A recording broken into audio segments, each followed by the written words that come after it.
ঐতিহ্যবাহী একটা মাছ বাজারে। পদ্মার তাজা তাজা ইলিশ লয় যান। কত টাকা করে কেজি? একদম 2200 টাকা কেজি। 300 টাকা দিব। প্রেম করেন ইলিশ মাছ সব ফ্রি দিয়ে দেবো।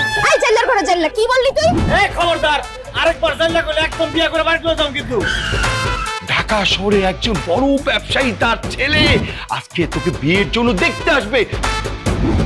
উনি পাঙ্গাস খান। আর আমি পাঙ্গাস খানের ছেলে রুইতন খান। সব মাছের নামে কেন? আমরা মাছের মানুষ না। রুই কাতল তেলাপিয়া পাঙ্গা। বাবা, এদের অনেক বড় ব্যবসাটা হইতেছে মাছের ব্যবসা। এরা মাছ বিক্রি করে। আমার কাছে ভিডিও করা আছে। হাতের কাছে কিনতে হবে।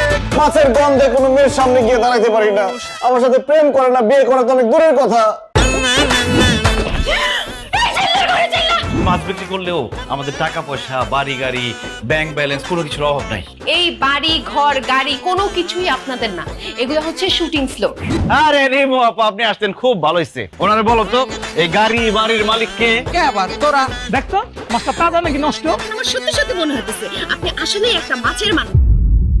আমি বুঝতে পারছি, আমি যদি তোমার সাথে থাকি আমি বিয়া করতে পারবো না, আমি সংসার করতে পারবো না। আজকের পর থেকে তোমার আমি বাপ বলে পরিচয় দেবো না। সময়ের সাথে সাথে বুঝি সবই বদলে যায়।